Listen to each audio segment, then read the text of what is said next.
During the 18th and the 19th century, millions of immigrants from Europe, many of them, many millions indeed, from Ireland, set out on a journey to America, to the so-called New World.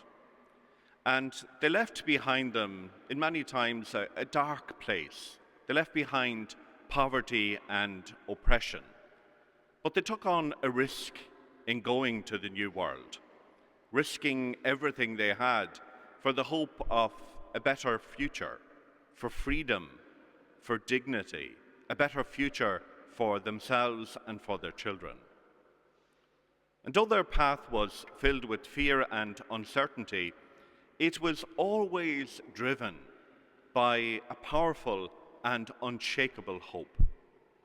It wasn't a shallow hope that everything would be all right once they stepped off the boat. They knew that it wouldn't necessarily be that case.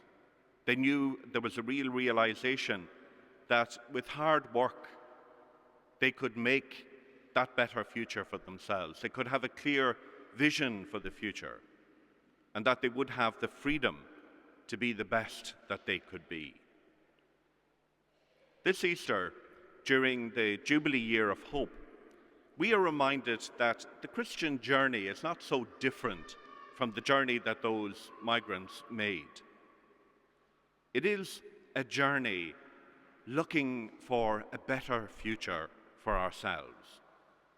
Like those early immigrants, we too are pilgrims, called to leave behind the narrow confines of fear, of despair, of the materialistic world that we have become trapped in, and to step towards the promise of something greater.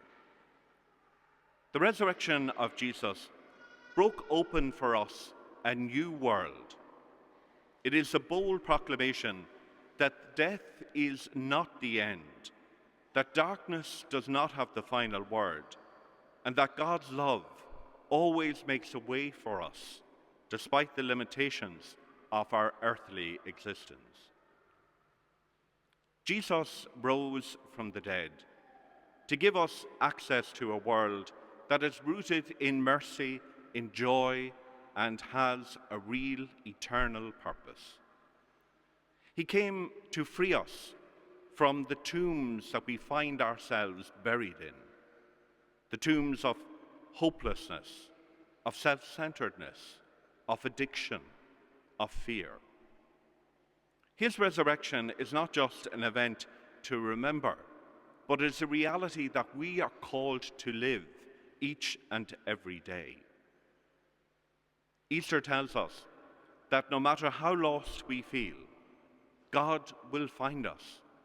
God will bring us healing, light, and life. And this year, as we celebrate Easter, we are also on a special journey in this diocese. We're on a journey of preparation for our Diocesan Congress on Youth, Family and Faith that will take place next year, next March. In an increasingly secular and godless world, this Congress will be a time to renew our commitment to what is at the heart of Christian life, to passing on the faith to the next generation, and to building the strong Christian families that we need in today's world. These strong Christian families are needed more than ever so that they can walk with our young people and give them the hope that they need in a very challenging environment. Now, this will not be just a task for a few people or just for those who have families. It is a task for everyone in the community and for everyone who takes the future of our church and our society seriously.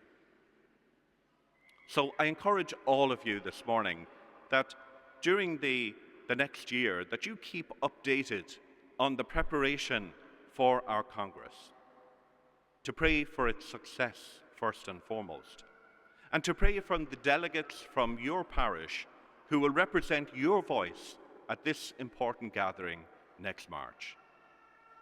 If you do so, then you will be doing your bit to keep the Easter spirit of hope alive in your parish and in our diocese not just for a year or for a decade, but well into the future. This year, let Easter hope be more than a nice feeling for you. Let the establishment of Christian hope in our homes, our schools, our workplaces and neighbourhoods become our mission. May we, like those before us, journey in faith towards something new.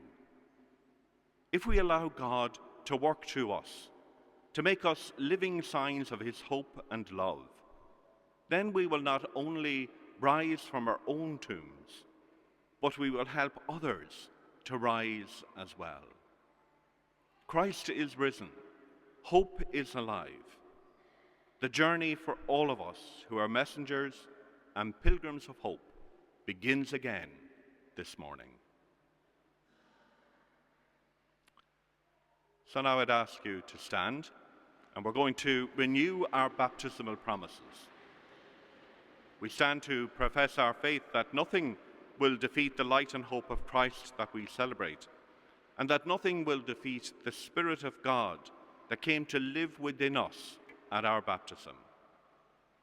Let us also pray today that we will have the courage to promote and to defend our faith at every opportunity, inspired by the grace of our baptism and the grace of this Easter season.